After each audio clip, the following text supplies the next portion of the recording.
It was a classic ACC brawl here at English Field in Blacksburg as the Hokies took on the Wake Forest Demon Deacons. Hi everybody, I'm Connor Arthur with Virginia Tech Television, and in weather that was cold and complicated to say the least, the show continued on and a hard-fought battle was completed. More information coming up right now. Atlantic Union Bank Park, a place of magic in the world of collegiate baseball, especially in the land of the Hokies, as the number 11 ranked Virginia Tech took on the number 21 ranked Wake Forest Demon Deacons in the start of a weekend between two ACC powerhouses. Coming into the series, the Hokies had fresh minds as their midweek game against Marshall was postponed due to weather, and coming off a 2-1 series win against the Pittsburgh Panthers. Starring infielder Carson DeMartini had caught the eyes of the NCAA as he was nominated for the 2024 Golden Spikes watch list. The Hokies have the ACC on watch with players such as DeMartini, catcher Henry Cook, and left outfielder Eddie Micheletti Jr.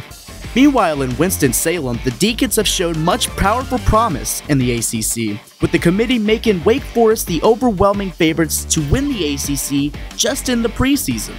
The 2023 ACC regular season champions showed many flaws through tough battles against teams like UNC, Duke, and UVA, having the second lowest batting average in the ACC.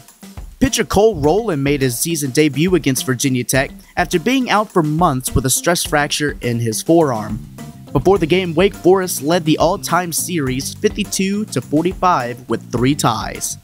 The game was expected to start on time, with the first pitch starting at 7:02 p.m., but the weather of Blacksburg had other plans. Rain came down and it came down hard, forcing the game to go into a weather delay for an hour.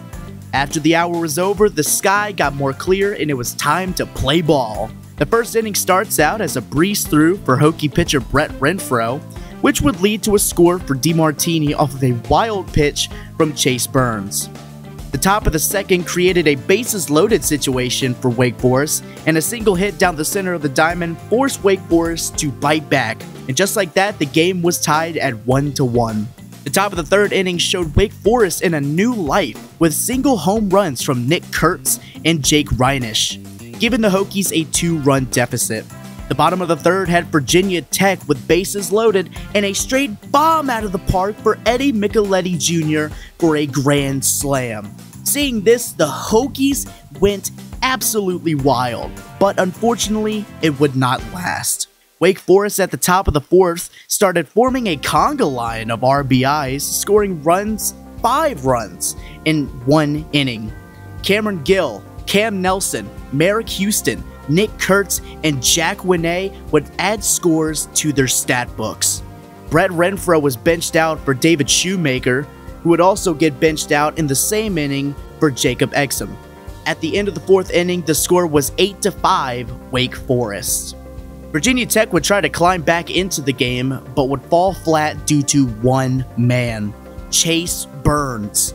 Burns had 15 strikeouts that hyped up the Deacons and shot the optimism of Virginia Tech.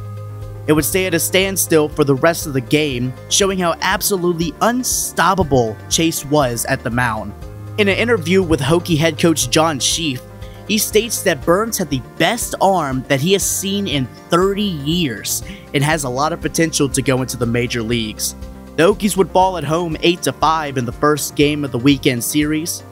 Coach Sheaf stated that it was really hard to lose when you score a grand slam, but they did it and they hope to do better in the upcoming games. In a game that was not in the Hokies' favor, it was just one game out of a 3-game series against the Demon Deacons.